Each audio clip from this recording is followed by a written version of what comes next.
What's up, everybody? Dan Warmby with Keller Williams, West Ventura County here. Hope everyone's doing great. This week, I wanted to touch base with you guys on some architecture design trends that I'm seeing more of recently.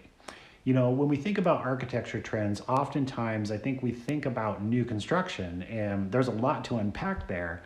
But with prices climbing and, to record levels and projected to increase for the next year at least, where I'm seeing a lot of really interesting things happening is in down to the studs remodels. It's worth it to a lot of people to buy something with great bones, from maybe the 70s or even earlier when homes were built like tanks and then radically reimagining them. Here's what I'm seeing emerge as trends. First, open spaces. This certainly isn't new. Open plan started in office space design and has worked its way into the residential market. But it really fits with how people want to live now much better. And one of the interesting side effect of that was that open plan is way more sustainable because it takes less energy to light and heat and cool one larger space than it does many, many separate smaller ones. Second, speaking of larger spaces, kitchens are getting much bigger. Not only bigger, but really being conceived of as like the heart of the home. I'm seeing bigger islands and islands where the materials have been really carefully chosen. The third thing that's jumping out at me recently is a focus on bathrooms being more spa-like, more of a retreat. Rather than stark white as a primary color scheme, I'm seeing more grays and warm beiges and even gentle pastels. Rather than stock tile, I'm seeing a lot of natural materials like bamboo and distinctive woods. And, a personal favorite of mine is natural stone.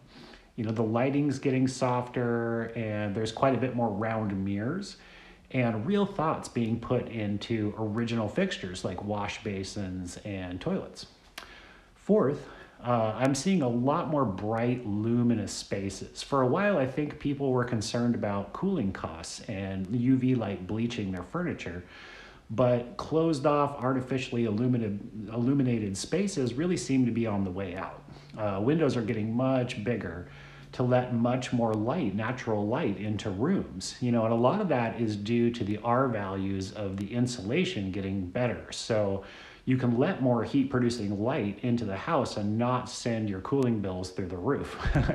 I think this really helps people more than they think because, natural light really regulates our circadian rhythms and lowers our stress levels, which I think we could all use a lot more of.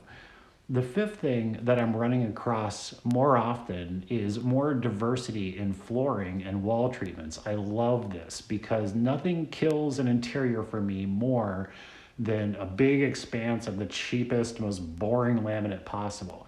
Yeah, it's durable, but so are natural materials like hickory or bamboo. I'm also a huge sucker for polished concrete as well.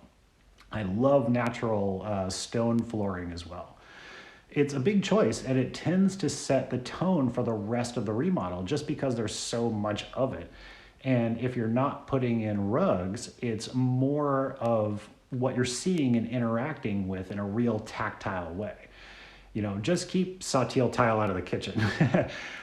So I guess the take home this week is if you're doing a down to the studs remodel, or even if you're just tackling a kitchen, don't feel like you have to play it safe for resale value. By going big, you can bump your home's equity up and end up with a home that you love.